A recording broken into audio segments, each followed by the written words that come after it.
Height adjustment ಮಾಡ್ಕೋಬಹುದು, front to back adjustment ಮಾಡ್ಕೋಬಹುದು. Plus ನಿಮ್ಗೆ ಎಕ್ಸ್ಪ್ರೆಸ್ ನೋಡಿ, ಸೊ ತುಂಬಾ ಜಾಸ್ತಿ ವಿಶಾಲವಾಗಿ ಕೊಟ್ಟಿದ್ದೀನಿ. ಸೊ ಇದು ಬರಲ್ಲ. ಪ್ಲಸ್ ಪ್ರತಿಯೊಂದು ಅಷ್ಟೇ ಕೈಗೆ ಸಿಗೋ ತರ ಗೇರ್ಸ್ ಸಿಸ್ಟಮ್. ಸರ್ ಇದು ಟ್ಯಾಂಕ್, ಫ್ಯೂಲ್ ಟ್ಯಾಂಕ್ ಇದೆ. ಫ್ಯೂಲ್ ಟ್ಯಾಂಕ್ ಇಲ್ಲಿ ಹಿಂದೆ ಹಾಕಿದ್ದಾರೆ, ಹಿಂದ್ಗಡೆ ಇದೆ. ಅದಲ್ಲದೆ ನಿಮಗೆ ಏನಂತಂದ್ರೆ ಇದರಲ್ಲಿ ನೋಡಿ ಫ್ಯೂಲ್ ಟ್ಯಾಂಕ್ ಗೆ ಕೀ ಹಾಕಿದ್ರೆ ಮಾತ್ರ ನಿಮಗೆ ಓಪನ್ ಮಾಡಕ್ಕಾಗಲ್ಲ. ಆಕ್ಚುಲಿ ನಾವು ಇದನ್ನ 36 ಬ್ಲೇಡ್ ಕೂಡ ಹಾಕಿ ಆಪರೇಟ್ ಮಾಡಿ ನೋಡಿದೀವಿ. It works on that.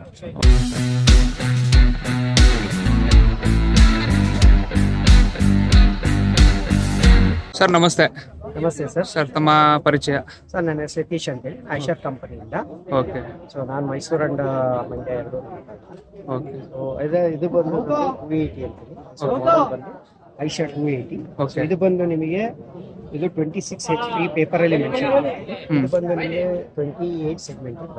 ಎಷ್ಟು ಸಿಲಿಂಡರ್ ಇದೆ ಸರ್? ಸರ್ ಇದು 3 cylinder engine, as well as ಇದು 3 ಇಂಡಿವಿಜುವಲ್ ಸಿಲಿಂಡರ್ಸ್ ಅಂತ ಹೇಳ್ಬೋದು. ಸೊ ಬೇರೆದ್ರಲ್ಲೆಲ್ಲ ಕಾಂಪ್ಯಾಕ್ಟ್ ಒಂದರಲ್ಲೇ ಬರುತ್ತೆ, ಇದು ಇಂಡಿವಿಜುವಲ್ ಬರುತ್ತೆ. ಪ್ಲಸ್ ಅದರಲ್ಲಿ ಐ ಸೆನ್ಸಾರ್ ಬರುತ್ತೆ. ಆಸ್ ವೆಲ್ as ನಿಮಗೆ ಇದರಲ್ಲಿ ಏನು ಸ್ಪೆಷಾಲಿಟಿ ಬಂದು ನಾವು ಇದನ್ನ ತಂದು ಸಿಲಿಂಡರ್ಸ್ ಆಸ್ ವೆಲ್ as ನಿಮಗೆ ಎಕ್ಸಾಸ್ಟ್ಗಳು ಏನು ಬರುತ್ತೆ ಅಂದ್ರೆ ನಿಮ್ಮ ಔಟ್ಲೆಟ್ ಏನ್ ಬರುತ್ತೆ, ಇದೊಂದು ಸೈಲೆನ್ಸರ್ಸ್ ಔಟ್ಸೈಡ್ ಮೌಂಟೆಡ್ ಅಲ್ಲ, ಇದು ಇನ್ ಬಿಲ್ಟ್. ಸೊ ಇದು ಒಳಗೆ ಬರುತ್ತೆ ಇನ್ನರ್ ಇದು. ಆಸ್ ವೆಲ್ as ನಿಮ್ಗೆ ಇದ್ರ ಮೇಲೆ ಥರ್ಮೋಕೂಲಿಂಗ್ ಇರುತ್ತೆ. ಸೊ ಇವನ್ನ ನಿಮ್ಗೆ ಆನಲ್ಲಿ ಇದ್ರು, ಸೊ ಇದು ನಿಮಗೆ ಆನಲ್ಲಿ ಇದ್ರು ಆನ್ ಮಾಡಿ ಅಲ್ಲಿ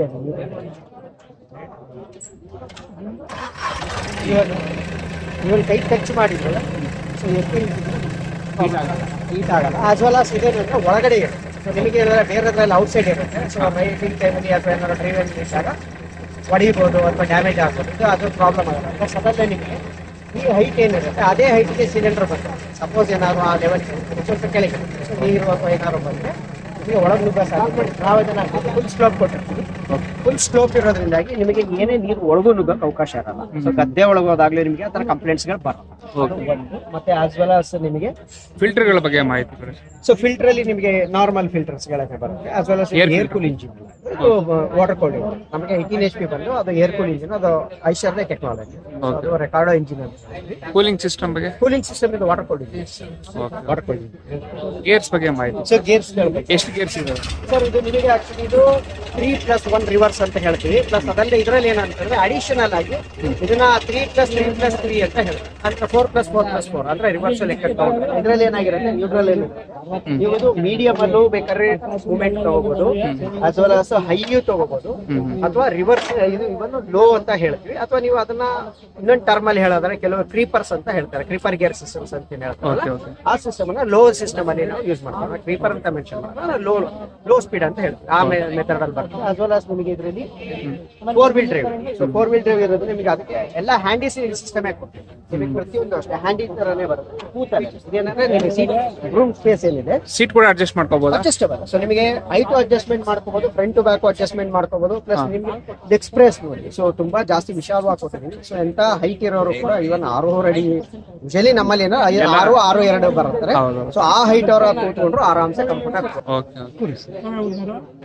ಅಷ್ಟು ಹೈಟ್ ಇರೋರು ಆರಾಮ್ಸೆ ಫುಲ್ ಸ್ಪೇಸ್ ಆಗಿ ಸೊ ಸ್ಪೇಸ್ ಜಾಸ್ತಿ ಫುಲ್ ಟ್ಯಾಂಕ್ ಯಾರಿಗೆ ಆದ್ರೂ ಅಷ್ಟೇ. ಬೇರೆದ್ರಲ್ಲಿ ಕೂತಾಗ ಕಂಪ್ರೆಸ್ ಆದಾಗ ಇಲ್ಲಿ ಪೇನ್ ಬರೋದು ಅಥವಾ ಮಂಡಿ ಪೇನ್ ಬರೋದು ಅವೆಲ್ಲ ಪ್ರಾಬ್ಲಮ್. ಇದು ಆ ತರ ಪ್ರಾಬ್ಲಮ್ಸ್ ಬರಲ್ಲ. ಪ್ಲಸ್ ಪ್ರತಿಯೊಂದು ಅಷ್ಟೇ ಕೈಗೆ ಸಿಗೋ ತರ ಗೇರ್ಸ್ ಸಿಸ್ಟಮ್. ಫುಲ್ ಟ್ಯಾಂಕ್ ಏನಿದೆ ಸರ್? ಸರ್ ಇದು ನಿಮಗೆ ಅಂದ್ರೆ sir full tank fuel capacity 35 litres. Okay. Consumption, fuel consumption sir? Fuel consumption per hour consumption sir ಇದು actually depends on the soil as well as driver ಅಂತ ಹೇಳ್ತೀವಿ. 2.5 ಹೇಳ್ತೀವಿ.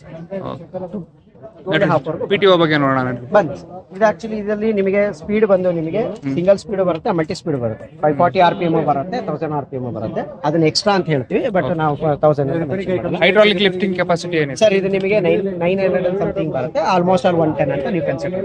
Plus as well as ನಿಮಗೆ ಇದರಲ್ಲಿ ಏನಂತಂದ್ರೆ ಇವನು ರಿವರ್ಸಬಲ್ ಫ್ಲೋಸ್ಗಳು ಆ ಥರ ಏನಾದ್ರು ಯೂಸ್ ಮಾಡ್ತೀವಿ ಅಂದ್ರೆ ಎರಡೂ ಇದರಲ್ಲೇ ಕೊಡ್ತೀವಿ. ಸೊ ಇದೇನಂದ್ರೆ ಆಲ್ಮೋಸ್ಟ್ ಆಲ್ 45 HP ಮೇಲೆ ಮಾತ್ರ ಕೊಡ್ತಾರೆ. ಇವನ್ ಇದು ಲಿಫ್ಟ್ ಮಾಡೋಷ್ಟು ಕೆಪಾಸಿಟಿ ಇರುವಂತ ಗಾಡಿ. ಆಸ್ ವೆಲ್ as ಇದರಲ್ಲಿ ಪಿಟಿಒ ಹಾರ್ಸ್ ಪವರ್ ಬಂದು ಸರ್ ಪಿಟಿಒ ಹಾರ್ಸ್ ಪವರ್ ನಿಮ್ದು HP ಲೆಕ್ಕಕ್ಕೆ ತಗೊಂಡಾಗ ನಿಮಗೆ ಆಕ್ಚುಲಿ ಇದು 24 HP ಬರುತ್ತೆ. 24 to 28 ಬರುತ್ತೆ. ಸೊ ಅದು 4-wheel ಎಂಗೇಜ್ ಆದಾಗ ಬೇರೆ ಲೈಟ್ಸ್ ಇದೆ, ನೈಟ್ ಆಪರೇಷನ್ಸ್ ಆಪರೇಷನ್ ಏನೆಲ್ಲ ಅಟ್ಯಾಚ್ಮೆಂಟ್ಸ್ ಮಾಡ್ಕೋಬಹುದು ಸರ್ ಇದರಲ್ಲಿ? ಸರ್ ಇದನ್ನ ಆಕ್ಚುಲಿ ನಾವು ಇದನ್ನ almost all rotavators, cultivators, duck foots as well as ನಿಮಗೆ ಇವನ್ ರಿವರ್ಸಬಲ್ ಪ್ಲೋಸ್, ಹಾ ಇವನ್ ಮಲ್ಚರ್ಸ್ ಗಳು ಅದನ್ನು ಕೂಡ ಯೂಸ್ ಮಾಡಬಹುದು. ಆಕ್ಚುಲಿ ನಾವು ಇದನ್ನ 36 ಬ್ಲೇಡ್ ಕೂಡ ಹಾಕಿ ಆಪರೇಟ್ ಮಾಡಿ ನೋಡಿದೀವಿ. ಓಕೆ ಇಟ್ ವರ್ಕ್ಸ್ ಅಂತ. ಓಕೆ ಇದೇನ್ ಸರ್ ಇಷ್ಟು ದೊಡ್ಡದು ಕಾಣ್ತಿದೆ? ಸರ್ ಇದು ಟ್ಯಾಂಕ್, ಫ್ಯೂಲ್ ಟ್ಯಾಂಕ್ ಇದೆ. ಫ್ಯೂಲ್ ಟ್ಯಾಂಕ್ ಇಲ್ಲಿ ಹಿಂದೆ ಹಾಕಿದ್ದಾರೆ. ಹಿಂದ್ಗಡೆ ಇದೆ. ಅದಲ್ಲದೆ ನಿಮಗೆ ಏನಂತಂದ್ರೆ ಇದರಲ್ಲಿ ನೋಡಿ ಫ್ಯೂಲ್ ಟ್ಯಾಂಕ್ ಕೀ ಹಾಕಿದ್ರೆ ಮಾತ್ರ ನಿಮಗೆ ಓಪನ್ ಮಾಡಕ್ಕಾಗಲ್ಲ. ಸೊ ಬೇರೆಯವ್ರನ್ನ ತೆಗಿತಾರೆ ಅಥವಾ ಡ್ಯಾಮೇಜ್ ಮಾಡ್ತಾರೆ ಅನ್ನೋದೇನಿಲ್ಲ. ಅದು ಕೀ ಹಾಕಿದ್ರೆ ಮಾತ್ರ ಇದು ರೊಟೇಟ್ ರೊಟೇಟ್ ಆಗಲ್ಲ. ಸೊ ಇಲ್ಲಿ ಕೀ ಹಾಕ್ಬಿಟ್ಟು ಮಾತ್ರ ಇದು ರೊಟೇಷನ್ ಆಗುತ್ತೆ, ಓಪನ್ ಮಾಡ್ತಾರೆ. ಇಲ್ಲಿ ಫ್ರೀ ಲಾನ್ಸರ್ ತರ ಫ್ರೀ ರನ್ ಆಗುತ್ತೆ. ಸರ್ ಇದು ಪ್ರೈಸ್ ಬಂದ್ರೆ ಏನ್ ಸರ್ ಇದು ಪ್ರೈಸ್ ಬಂದು ನಿಮಗೆ ಡೀಲರ್ಸ್ ಮೇಲೆ ಡಿಪೆಂಡೆಂಟ್ ಇರುತ್ತೆ. ನಾವು ಕಂಪನಿಯಿಂದ ನಾವು ಯಾವ್ದಕ್ಕೂ ಹೇಳಲಿಕ್ಕೆ ಹೋಗಲ್ಲ, ಯಾಕಂದ್ರೆ ಅದು ನಿಮಗೆ ಸ್ಪೇಸ್ ನಿಮಗೆ ಸ್ಪಾಟಿಗೆ ಬರೋದಕ್ಕೆ ಇದಕ್ಕೆಲ್ಲ ವೇರಿ ಇರುತ್ತೆ. Approximate depends on. So on on average ತಗೊಳ್ಳೋದಾದ್ರೆ ಇಟ್ ಕಮ್ಸ್ ಅರೌಂಡ್ 6 to 6.5 ವರೆಗೂ ಹೇಳುತ್ತೆ. ಸಬ್ಸಿಡಿ ಏನಾದ್ರು ಸಿಗುತ್ತಾ? ಸಬ್ಸಿಡಿ ಅಂದ್ರೆ ಸರ್ ಇದು ನಮ್ದು ಹೈಯರ್ ಸೆಗ್ಮೆಂಟ್ ಇರುತ್ತೆ, ಅದ್ರಲ್ಲಿ ಇದು ಹೊಸ ಗಾಡಿ. ಸೊ ಹಂಗಾಗಿ ಇನ್ನೂ ಇದ್ರದ್ದು ಅಂದ್ರೆ ಸರ್ ಇದು 28 HP ಸೆಗ್ಮೆಂಟ್ ಇರುತ್ತೆ. ಸೊ ಹಂಗಾಗಿ ನಿಮಗೆ ಆಕ್ಚುಲಿ ಸಬ್ಸಿಡೀಸ್ ಬರೋದೇನಾದ್ರು ಬಿಲೋ 24 HP ಬಿಲೋ ಇದ್ರೆ ಮಾತ್ರ ನಿಮಗೆ ಸಬ್ಸಿಡಿ ಕನ್ಸಿಡರ್ ಆಗುತ್ತೆ. ಅಬೋವ್ ಇದು ಸೊ 35 HP ಸೆಗ್ಮೆಂಟ್ ಬಂದಾಗ ನಮಗೆ ಅದು ಕನ್ಸಿಡರ್ ಆಗುತ್ತೆ. ತಮ್ಮಿಂದ ಸಾಕಷ್ಟು ಮಾಹಿತಿ ನಮ್ಮ ರೈತರಿಗೆ ಸಿಕ್ಕಂತಾಯ್ತು sir. Thank you so much. Thank you.